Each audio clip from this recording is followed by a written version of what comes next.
So my biggest challenge right now, I would say, section-wise would probably be reading comprehension.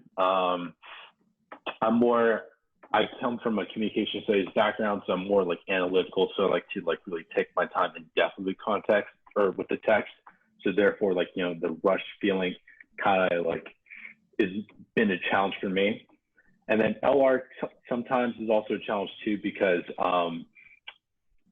usually I just have a timing problem. Like I'm always like struggling to get to the last 5 questions. And so I'm often left to guessing for the last 5. So usually ballpark hitting around like 6 or 7, but sometimes I'll like do way better depending how well my guessing is, or I'll do way worse if my guessing is horrible.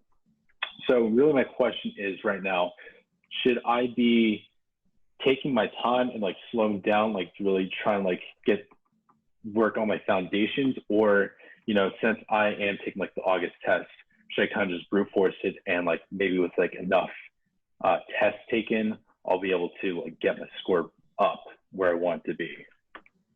Which approach seems more likely to you to work?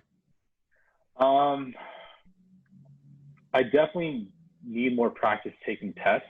I've only taken like 2 practice tests so far, and I was planning on taking on 2 next week and 2 the following week. But I feel like when I slow down, I really do comprehend the questions a lot more. And so when I'm doing it on time, like I definitely understand where the author is coming from more. But unfortunately, it's like a luxury I don't really have right now. So that's why I'm also considering taking another test after August. How much time do you have now between now and the August exam, which is about 3 weeks? I mean, I graduated, so there's no like pressure for school or anything. I am in like the job hunt right now. I'm also actually talking to a company. So that's also like been kind of a challenge too, like juggling with that. But generally speaking, I have 4 or more hours a day dedicated to studying.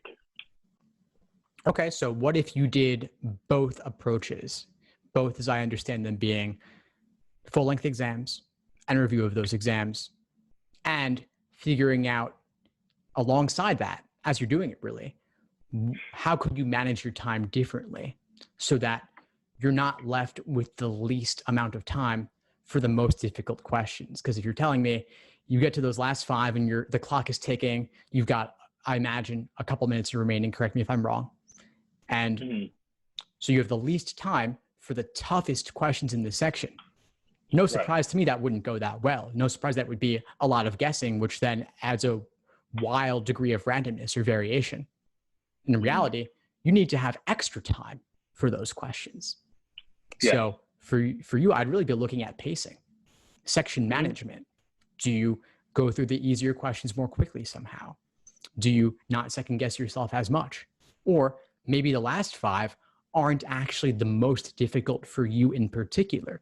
Maybe number 19 is a super difficult parallel flaw question or principal application question. So maybe you should have flagged number 19 so that you would have more time for number 24, which is a tough strengthening question, but you're good at strengthening questions, so that's fine. Thanks for tuning into the show. Please subscribe if you haven't done so already to be notified of new episodes as I release them. And feel free to reach out if you need anything at all as you move forward with your prep. I'm happy to help however I can. In the meantime, I wish you all the best and take care.